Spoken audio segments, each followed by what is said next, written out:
She's laughing at the press and holding the line. It's a defiant stand. Let's break it down. Sbagliata questa strategia? Allora mi si deve formalizzare l'alternativa, mi si deve dire quindi che cosa si intende fare, cioè dobbiamo prendere distanze nel senso che dobbiamo uscire dalla NATO, dobbiamo chiudere le basi americane, dobbiamo rompere i rapporti commerciali, dobbiamo assaltare i McDonald, non lo so. Che dobbiamo fare?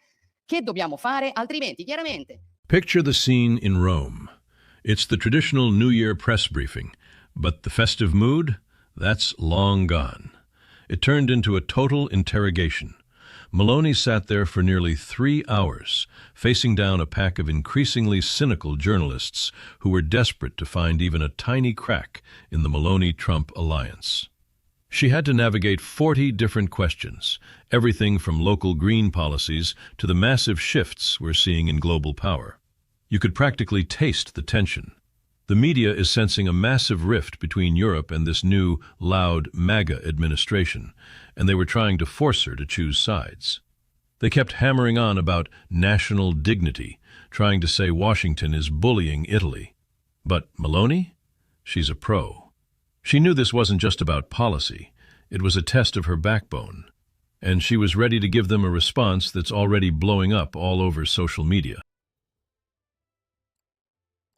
The questions got nasty when the press started suggesting that Italy needs to distance itself from the United States.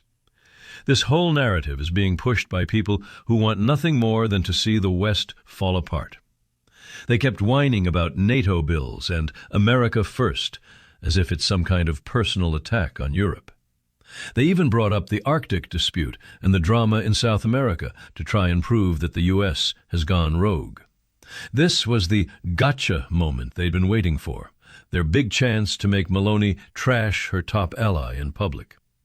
They were whispering about a total breakdown in diplomacy, hoping for a soundbite that would signal a historic retreat. But they didn't get it. Instead, they got a reality check on how global interests actually work, served with a side of that biting sarcasm she's famous for. Meloni's comeback was as fast as it was brutal. She leaned forward, using her hands, giving them that full Italian flair, and asked the room what distancing actually looks like in the real world. With a look of pure sarcasm, she asked if these critics really expect her to kill our trade deals, shut down the military bases that keep us safe, or maybe start a war against American fast food chains. The room went dead silent while she listed off how ridiculous their demands actually were. She completely tore apart the idea that foreign policy should be based on gossip or personal feelings. To Meloni, this alliance isn't some optional hobby. It's a life-or-death necessity. She reminded everyone that while sovereign states will always have their squabbles, the core of the Atlantic Alliance isn't going anywhere. By making fun of the idea of attacking a McDonald's, she showed everyone just how shallow her critics really are. They're focused on optics. She's focused on security. Don't get it twisted, though. It's not all sunshine and roses. Meloni didn't run away from the real problems, especially the friction over the U.S. wanting more control in Greenland. The White House has made it clear they want that island for strategic defense, but Meloni drew a line in the sand. She called the idea of military action a grave ethical violation and said flat out that she wouldn't back it. But her critique wasn't just a blind attack.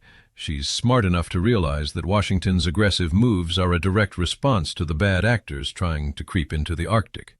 She sees the message from the states as a way to keep the peace through deterrence. Instead of calling for a breakup, she's calling for a bigger NATO presence. She's positioning Italy as the adult in the room, the pragmatic mediator who protects her neighbor's sovereignty while keeping the alliance's armor thick. You could hear the panic in the journalists' voices, and it's all because of what just went down in Caracas. The whole world watched as American teams pulled off a massive operation to take out the leadership of Venezuela, grabbing Nicolas Maduro to face trial in the States. That kind of raw power has sent a massive shockwave through every capital in Europe. Now, the EU elites are using it as an excuse to demand an independent European army. They're terrified that the same America First logic used in Latin America is coming for European interests next, especially in the Arctic. But Meloni? She sees it differently. She sees it as a sign of decisive leadership in a world that's spinning out of control. While she has her own red lines about where she'll send Italian troops, she's not going to join the chorus of people crying about it. She's staying focused on the big picture and the common enemies we all face. Despite all the high-level drama in the Arctic or South America, this relationship is built on real wins for regular people. Just days before this presser, there was a late-night phone call between Rome and D.C. that ended in a huge trade victory. The Trump administration agreed to drop those massive tariffs on Italian pasta. She literally saved one of Italy's biggest industries while everyone else was busy complaining. This pasta deal is exactly how Meloni operates. It proves that if you actually talk to people and show some respect, you can get what you need for your country without burning the whole alliance down. While the media is obsessed with ideological fights, Meloni is actually delivering results at your kitchen table.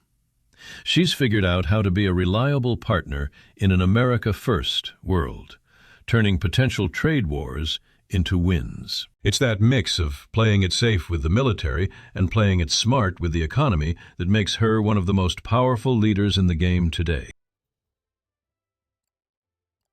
As soon as the press conference ended, the spin doctors moved the fight online. Within minutes, clips of her McDonald's joke were being sliced up and shared everywhere. Some people calling her a MAGA puppet, others calling her a rebel. But the truth is simpler.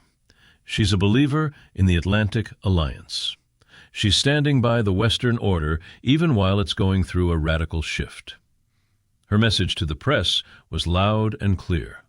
This alliance isn't about gossip or some temporary disagreement. It's about the survival of the West in a world that's getting more dangerous by the second.